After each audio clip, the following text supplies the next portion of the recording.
हल्द्वानी पहुंचे मुख्यमंत्री ने दी 172 करोड़ की 18 योजनाओं की सौगात। हल्द्वानी पहुंचे मुख्यमंत्री पुष्कर सिंह धामी ने 172 करोड़ की 18 योजनाओं के लोकार्पण और शिलान्यास किया। इस दौरान कैबिनेट मंत्री सतपाल महाराज, सुबोध उनियाल और सांसद अजय भट्ट सहित कई विधायक मौजूद रहे। मुख्यमंत्री पुष्कर सिंह धामी ने जमरानी बांध परियोजना के प्रभावितों को अनुमन्य मुआवजा राशि वितरित की। इसके अलावा सिटी फॉरेस्ट का शुभारंभ किया, साथ ही कैंसर हॉस्पिटल और शहर के मिनी स्टेडियम का भी लोकार्पण शिलान्यास किया। इस दौरान मुख्यमंत्री पुष्कर सिंह धामी ने कहा कि प्रधानमंत्री नरेंद्र मोदी के आशीर्वाद से जमरानी बांध बहुप्रतीक्षित योजना को हरी झंडी मिल चुकी है और 2050 तक हल्द्वानी शहर के पेयजल और तराई भाबर की सिंचाई की संपूर्ण व्यवस्था महिलाओं के सशक्तिकरण के लिए भी, महिलाओं की सुरक्षा के लिए भी पूरी तरह से हम प्रतिबद्ध हैं। गौरा ऐप हमने इसमें लागू किया है, पुलिस को सख्त निर्देश दिए हैं और जहां भी इस प्रकार की घटनाएं हो रही हैं, जो भी हो रहा है, हम तत्काल उस पर कार्रवाई कर रहे हैं और सख्त कार्रवाई कर रहे हैं, जिससे कि देवभूमि के अंदर किसी भी प्रकार का अपराध न हो, कोई भी चीज़ ऐसी न हो जिससे कि देवभूमि की जो अस्मिता है, देवभूमि का मूल स्वरूप वो खराब हो। पहले ही कहा है कि हम जल्दी ही इस बार जो हमारा बजट सत्र होगा, उस बजट सत्र में हम एक सख्त भू कानून सबसे बात करने के बाद, सबकी राय के बाद, जो विशेषज्ञ लोगों ने जो काम किया है उनकी समिति के आधार पर प्रारूप समिति का हमने गठन कर दिया है। हम भू कानून को लागू करेंगे और जो भू कानून हमारा पहले से लागू है और इसमें हमने पहले से जो प्रावधान किए हुए हैं कि कोई भी एक परिवार के अंदर 250 वर्ग फीट से ज़्यादा ज़मीन अगर कोई खरीदेगा जो परिवार के दायरे में आता है तो उस कानून का उन्होंने उल्लंघन किया या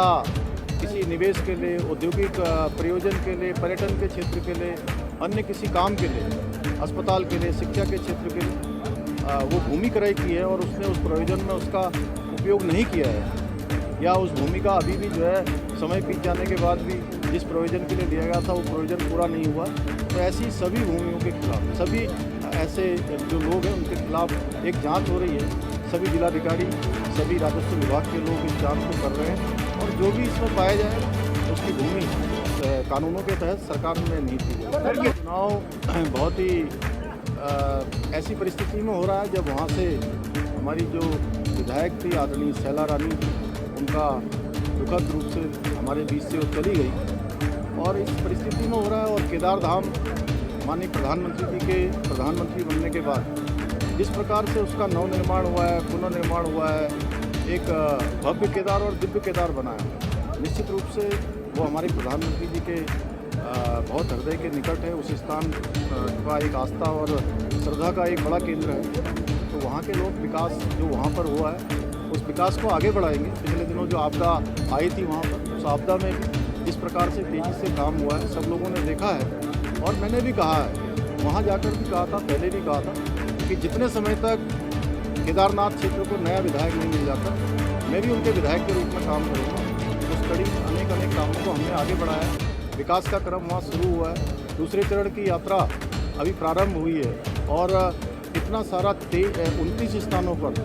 सड़क मार्ग अवरुद्ध हो जाने के बाद, भूस्खलन होने के बाद, संपर्क कट जाने के बाद अब यात्रा फिर से जोरों पर वहाँ पर हो गई है। देश दुनिया के लोग यात्रा में आ रहे हैं, श्रद्धालु आ रहे हैं, तीर्थयात्री आ रहे हैं। हम सबकी सुविधा, सबकी सुरक्षा का विशेष ध्यान रखते हुए जो हमारे पहले चरण की यात्रा में हमारे होटल वालों को, घोड़े खच्चर वालों को, वहाँ के संचालकों को, जो यात्रा से जुड़े हुए लोग हैं,